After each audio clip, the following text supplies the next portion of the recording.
Les effets du dérèglement climatique sont là. L'année 2022 a été la plus chaude jamais enregistrée, avec 14,3 degrés de moyenne en France. Entre janvier et février 2023, le territoire métropolitain français a connu sa plus longue sécheresse météorologique jamais enregistrée sur son territoire.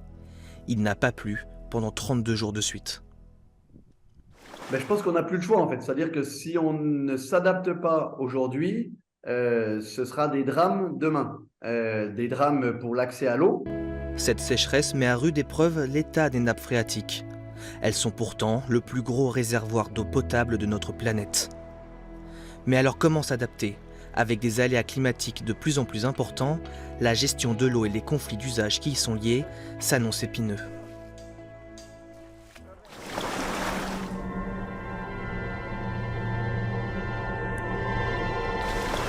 Selon une étude de l'Observatoire européen sur la sécheresse, gérée par la Commission européenne, le continent européen a connu en 2022 une sécheresse historique, la pire depuis près de 500 ans. D'après le rapport, près de 47% du sol européen s'est retrouvé en situation de crise, indiquant que le sol s'est asséché de manière critique. 17% des terres sur le continent européen montraient des signes de stress en raison des fortes chaleurs subies au cours de l'été. Cette année, les conséquences se font ressentir. La situation en France, effectivement, fait que l'on continue à être en déficit hydrique relativement important, de l'ordre de 20 à 30% par rapport à l'année dernière.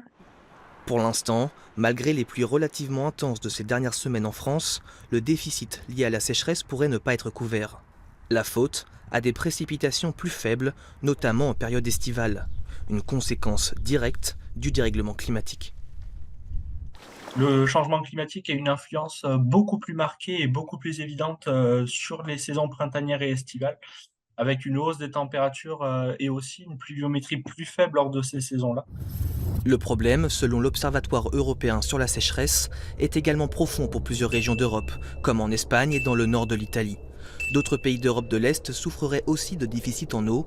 La Bulgarie, la Roumanie, la Moldavie et l'Irlande auraient été touchées par des épisodes de sécheresse hivernale cette année.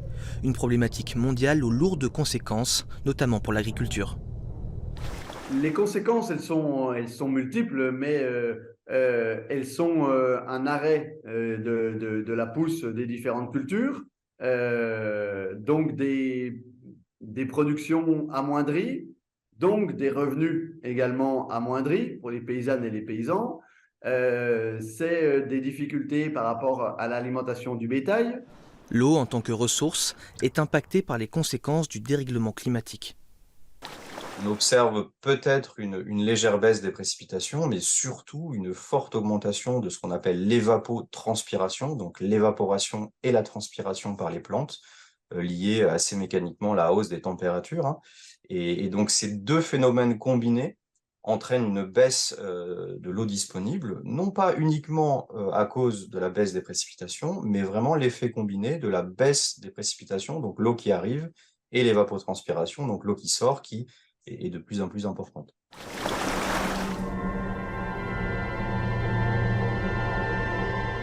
Cette situation hydrique complexe génère des tensions, notamment autour de l'utilisation de l'eau. Ici, à Sainte-Soline, située dans le département des Deux-Sèvres, des milliers de manifestants se sont réunis en mars 2023 dans le but de bloquer le projet de méga-bassine qui représente selon eux une aberration écologique. Les militants écologistes dénoncent également un accaparement de l'eau par l'agro-industrie. Ces méga-bassines sont destinées à des agriculteurs réunis en coopérative et doivent servir de réserve d'eau pour les cultures en été. Problème, elles ne sont pas remplies grâce à de l'eau de pluie. Elles vont pomper dans les nappes phréatiques en automne et en hiver pour les remplir en prévision d'une irrigation estivale des cultures agricoles. On passe d'un stockage dans les nappes qui est naturel, qui est gratuit, à un stockage privé et payé en partie par la collectivité, vu qu'elles sont subventionnées à environ 70%. En France, à cause de la sécheresse, toutes les nappes phréatiques seraient en dessous de leur niveau normal et 80% d'entre elles auraient un niveau modérément bas à très bas, selon une étude récente du Bureau des recherches géologiques. Les fragiliser serait donc contre-productif, selon les anti-méga-bassines. Les méga-bassines ne sont pas une réponse à la sécheresse, ou si elles le sont, elles le sont de manière très limitée et très court-termiste. C'est-à-dire qu'on ne remet pas en cause le système actuel qui est dépendant de plus en plus à un climat qui se détraque. On ne cherche pas des solutions pour faire évoluer notre système et être justement plus autonome face à ces épisodes de sécheresse qui vont se multiplier.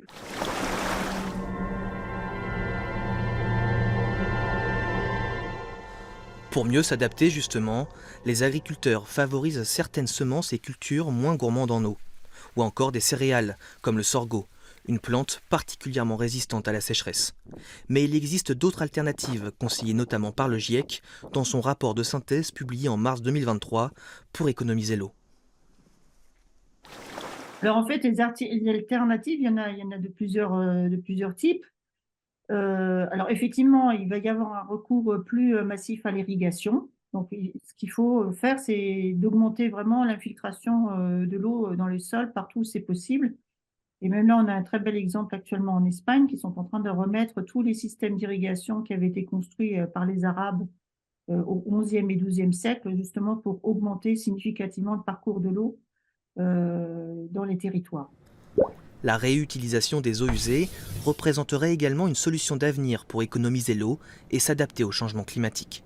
En Europe, par exemple, environ 1 milliard de mètres cubes d'eau usée urbaine traitée seraient aujourd'hui réutilisés dans l'Union européenne chaque année, mais l'objectif de la Commission européenne est de multiplier ce chiffre par 6 dans les années à venir. Pour les spécialistes, cette solution est encore trop peu utilisée. Certains pays comme l'Espagne sont plus en avance que d'autres sur les questions d'adaptation. À l'été 2022, le gouvernement espagnol a notamment adopté un plan stratégique censé favoriser le recyclage de l'eau. En termes de l'utilisation de l'eau recyclée, ce qu'on appelle la réhute, pour donner quelques chiffres, en France, l'utilisation de l'eau recyclée en agriculture, ça représente à peu près 1% des ressources d'irrigation, contre 8% en Italie, 14% en Espagne, et c'est une proportion qui peut aller en Israël jusqu'à 90%. L'ONU organise elle aussi son adaptation. Fin mars 2023, à l'issue de la conférence sur l'eau de l'Organisation des Nations Unies à New York, les participants ont adopté un programme d'action qui devra contribuer à accélérer l'accessibilité à une eau propre pour tous d'ici 2030. Un programme d'action qui regroupait des ONG, des représentants des États membres et du secteur privé. Une première depuis 40 ans. Que ce soit pour la santé, l'environnement ou la paix, la gestion de l'eau relève d'un enjeu crucial. L'eau est qualifiée de bien commun le plus précieux par l'ONU. En ce qui concerne l'usage de l'eau et l'adaptabilité à la sécheresse, des changements profonds sont attendus, notamment par les scientifiques, alors que les conséquences du dérèglement climatique pourraient s'intensifier.